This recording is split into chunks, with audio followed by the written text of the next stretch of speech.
Hey guys, I wanted to talk about something that's come up. It's come up a lot in the past, a question that has been asked to me, and it just recently came up with an individual who is a new competitor, and it was her first competition. And so she asked whether or not I have had trouble with post-show weight regain. And before I get into my experiences with post-show weight regain, we should talk about the difference between weight regain, weight gain, or overshooting, and rebounding. And there's a difference between those three things. And so I know a lot of people actually post competition can gain like 10, 15, 20 pounds in a week. And I have no idea how that happens. I've never personally had like a rebound. That would be called a rebound. And oftentimes there's some swelling in the joints and it's painful. And so I've never had that experience. And I'm not sure why. I don't know why. I don't mess around a lot with my sodium and my fluid intake before events, and maybe that's part of it. Even the last show that I did in 2018, I went away on vacation right after that, went to Dominican Republic for my birthday, and I came back a couple of pounds, heavier than I competed at, but actually a pound lighter than when I left. So and I ate the food, I had a good time. We golfed every day, we ran every day, we went to the gym every day. So that probably helped. And that's one thing I always do. I never quit training after a show, like the first week of post-competition. I love that. You get those great massive pumps from some of the food that you do eat. And I pack away. I'll be honest, I eat a lot the day of the show, after prejudging and even before. I will have my share of pizza and, cookies and things that I have, chocolate, peanut butter, my favorite. So I'm not shy about that.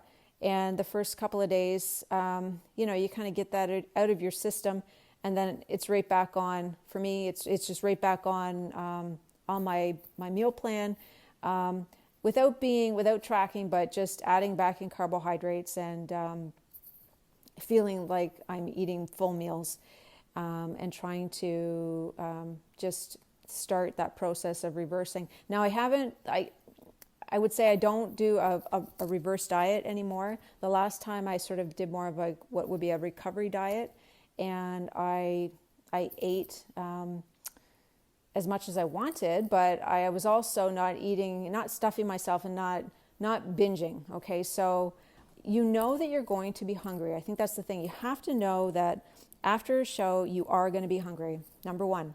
Number two, you're not going to be able to sustain that weight. Okay, it's not going to happen.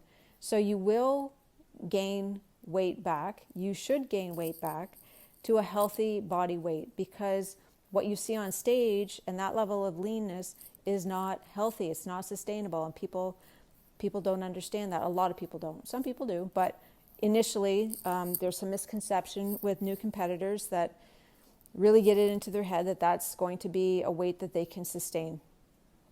And if you're an ectomorph and you stay lean all the time anyway, then maybe. But for a lot of women who are of average height or short, like myself, I'm 5'3", I would tend to be more of a mesomorph with the tendencies towards being endomorph, so gaining weight, not easily losing weight.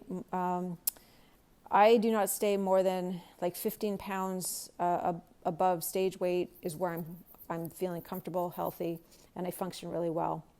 If I try to stay 120 pounds, 122 pounds year round, I'm starving. Okay, and that's there's hormones in our bodies that regulate our level of our drive to eat, and try to get us to get to a normal, healthy body weight. So leptin levels drop when you lose weight and when you're really lean, and they will rise once you start to regain weight. And when you're at a stable, healthy body weight, those leptin levels will level off and you won't be starving all the time. So you have to expect that that's going to happen. You have to expect that you're going to be hungry. You have to expect you're going to gain weight, but you need to also understand the difference between physiological hunger and emotional hunger, cravings, irrational thinking, and just plain eating like an asshole. So that can get you into real trouble. Okay, you cannot cheat every day all the time and it not make a difference. And the worst thing you can do is really get into a cycle of binging or overeating and then trying to restrict and bring it back again. Like just deal with it, just get on with it, and move on, and get back onto a regular meal pattern, and don't try to restrict and don't try to make up for it, and just try to manage it that way. So I have had times where it wasn't that easy for me to do, but I think that just over time and having experience, I've learned to manage that a little bit and just understand. I made a lot of notes. I make a lot of notes after my events. So I journal a lot. My feelings, how I'm feeling, what I'm eating, and try to be mindful about it. Ask myself the question about when I'm looking in the cupboard for that, whatever it is, usually something sweet. Then is it something I really need? Or is it just something that I feel like I was deprived of? So those are the things that are happening, and it's okay. It's okay to have cake. I had a lot of cake after my last competition, and it was around my birthday, like I said. So I had like, I don't know, 3 or 4 birthday cakes that month. And it became kind of funny. But I gained weight very slowly. I put on maybe 4 or 5 pounds the first month, 4 pounds the next month, and 4 or 5 pounds the next month. So 3 months it took me to regain body weight up to the 130 or so pounds that is my typical weight. And I've just stayed there. And so it just means to be consistent, to be mindful, to not eat like an asshole, respect your hunger, don't be food focused. I actually had to take a step back from tracking and all of that just to kind of get into a routine. And it's those habits. It's the habits that you build before you enter into a competition prep that you will fall back on. So I think that is extremely important, to build really good habits before you decide to get into an extreme mode of a competition prep. And because if you don't, then you can get into some real challenges afterwards. That, and the other thing is not taking it on, a prep that is, or competing, as a weight loss strategy. Okay, that is a really bad idea. So if you are above a healthy body weight and you just want to get into a healthy body range, but you think you'll compete first and then get, like, that's a bad idea. Just work to get towards the healthy body weight, a sustainable approach that, again, doesn't make you over restrict and become too food focused. And when you get to that body weight or that look that you feel comfortable with, then just live there for a while and then decide whether or not you want to take it another step further to compete. Because again, you need to have the backbone and the foundation of those skills, and your body needs to adapt and be comfortable at that new settling point, if you will, in order to find its way back. Otherwise, you can very easily overshoot your natural set point, your healthy set point, and that can happen really quickly. Again, those days of just kind of being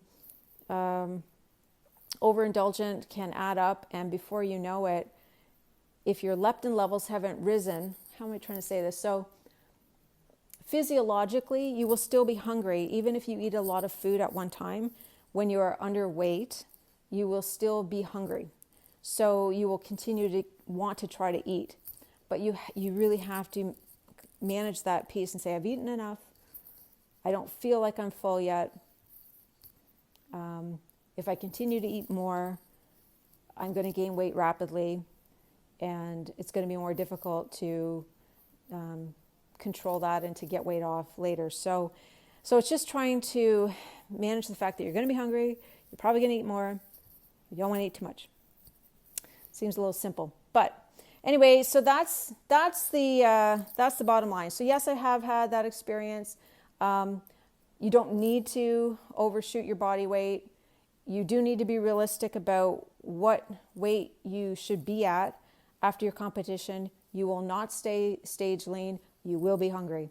Okay, so that's it for now, guys. And I get a lot of questions, so I think what I'll do is take some of these questions and see if I can get, and I promise I'm going to work on getting better at answering these on video. See you soon.